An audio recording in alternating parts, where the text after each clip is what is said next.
좋은 아침입니다. 히브리서 12장 4절에서 13절 말씀 묵상하도록 하겠습니다. 4절 너희가 죄와 싸우되 아직 피 흘리기까지는 대항하지 아니하고 5절 또 아들들에게 권하는 것 같이 너희에게 권면하신 말씀도 잊었도다.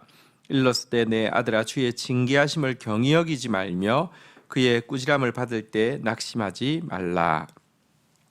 우리가 사단을 대할 때 또 하나님을 대할 때 아직까지 참 성숙하지 못한 모습이 많이 있습니다. 사단과 싸움에서 죄와의 싸움에서 되게 어물쩡할 때가 많습니다. 그냥 사단한테 죄에게 굉장히 호인처럼 굴 때가 많습니다. 피 흘리기까지 독하게 싸우고 대항하지 않는다는 것입니다. 그러면서 또 하나님을 향해서는 또 다릅니다. 하나님의 그 징계에 대해서 경히 여기는 사람도 많습니다. 하나님 징계하셔도 뭐 괜찮아 뭐 이런 식으로 넘어간다는 것입니다. 혹은 하나님께서 넘어가지 못하도록 조금 더 정확하게 꾸짖으시면 그때는 낙담합니다. 낙심합니다. 그냥 하나님 자기를 버리신 것처럼 낙심합니다. 이런 모습들은 참 영적으로 그 성숙한 모습이 아니지요. 죄와 싸울 때는요 피 흘리기까지 대항해야 되고요. 하나님의 징계 앞에서는요 절대로 경히 여기지 않아야 하지만 동시에 절대로 낙심해서는 안 되는 것입니다. 이 히브리서 기자는 왜 이 하나님의 그 징계와 꾸지람 앞에서 낙심하지 않아야 되는지 이유를 이렇게 설명합니다. 6절 주께서 그 사랑하시는 자를 징계하시고 그가 받으시는 아들마다 채찍질하심이라 하였으니 7절 너희가 참음은 징계를 받기 위하며 하나님의 아들과 같이 너희를 대우하시나니 어찌 아버지가 징계하시지 않는 아들이 있으리요. 8절 징계는 다 받는 것이거늘 너희에게 없으면 사생자요 친아들이 아니니라. 우리는 그냥 쉽게 생각하면 이제 하나님이 우리를 사랑하시면 우리는 되게 평안하고 평탄한 삶을 살 것 같고 하나님의 은혜를 못 받은 사람은 굉장히 불안하고 힘든 삶을 살 것이다 이렇게 생각하는데요. 현실은 그러하지 않습니다. 여러분 악인에게보다는 의인에게 더 고난이 많다고 이야기합니다. 그런데 그 이유가 무엇인지 히브리서 기자는 이렇게 설명합니다. 사생자는 내버려 둘 수 있지만 무슨 짓을 하든지 그냥 신경을 쓰지 않지만 친자녀에게는요 간섭하시고 이렇게 징계하시지 않습니까? 왜냐고 하면 사랑하기 때문에 성장하기를 바라시고 훈련하는 것입니다. 그래서 우리에게 있는 징계와 꾸지람, 우리에게 있는 고난은 우리가 버림받은 증거가 아니라 도리어 하나님의 사랑받는 자녀임을 증언하는 것이다 라는 것입니다. 그래서 여러분 징계 앞에서 낙심해서도 안 되고 그러나 또 이 아버지의 징계를 절대 경히 여겨서도 안 된다 이렇게 이야기를 하고 있는 것입니다.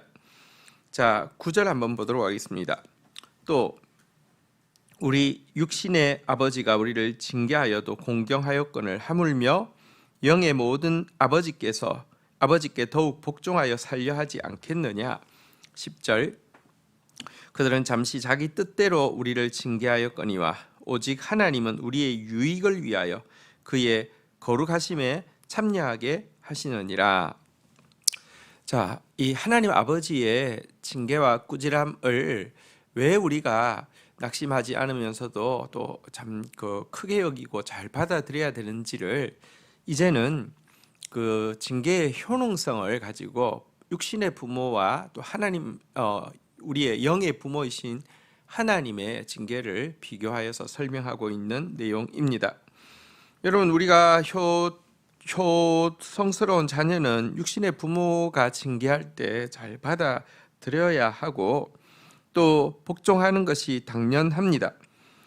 그렇다면 하물며 하나님 아버지께서 우리를 징계하실 때 복종하고 잘 받아들이는 것 당연하지 않습니까? 근데 이와 같은 권위의 차이뿐 아니라 징계의 효능에도 차이가 납니다.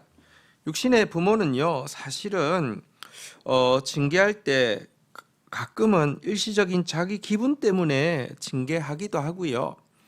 잘 되라고 징계한 것이 사실은 자기가 아는 것이 한계가 있기 때문에 잘 되라고 막아서기도 하고 잘 되라고 혼을 내기도 한 것이 도리어 그 아이의 인생에 마이너스가 될 수도 있습니다. 그렇지만 하나님은 절대 자기 일시적인 기분에 의해서 징계하시는 분이 아니고요. 절대 우리에게 해가 되는 징계를 하시는 분이 아니라는 것입니다. 그분의 징계를 받아들이면 우리는 반드시 영적으로 성숙할 것이고 특별히 거룩함에 이르게 될 것입니다. 그러할진데 우리가 어떻게 이 징계를 잘 받아들여야 되지, 이것을 제대로 받아들이지 않는 사람이 될 수 있겠습니까? 우리는 하나님의 자녀요, 또 하나님의 상속자입니다. 그래서 하나님께서는 우리를 징계하시고 또 우리를 거룩에 이르도록 훈련하십니다. 자, 우리 11절 보겠습니다. 무릇 징계가 당신은 즐거워 보이지 않고 슬퍼 보이나 후에 그로 말미암아 연단받은 자들은 의와 평강의 열매를 맺느니라. 그러나 현실은 징계는 절대로 달지 않습니다. 참 즐겁지 않습니다. 굉장히 슬픕니다. 힘겹습니다.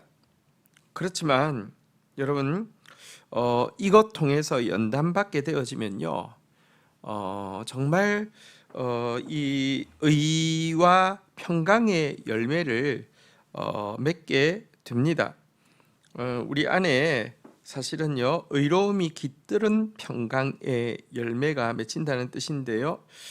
여러분, 마음이 편한데 사실은 죄 가운데 있을 수도 있고요.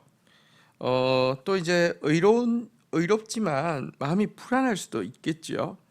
근데 정말로 잘 연단받은 사람은요, 그릇도 커지고 안팎이 다 온전해지고 견고해지기 때문에 정말 평강이 임하게 되고요, 참된 의로움이 임하게 된다, 이렇게 이야기하고 있습니다.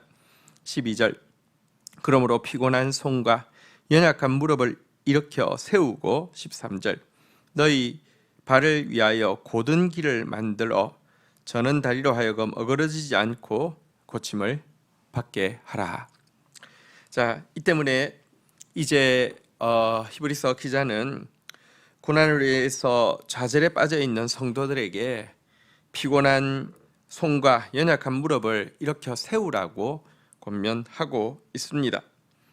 여기서 손이란 영적 전쟁을 치를 수 있는 전투력을 이야기한다고 하며, 발이란 하나님 나라를 향해서 전진할 수 있는 행군 능력을 의미한다고 할 수 있을 것입니다.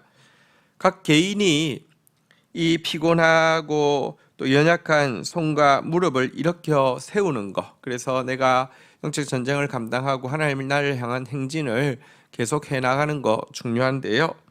더 나아가 13절에 보니까 너희 발을 위하여 곧은 길을 만들라고도 이야기하고 있습니다. 내가 걸어가는 길은 다음 사람들이 따라올 길이 되어집니다.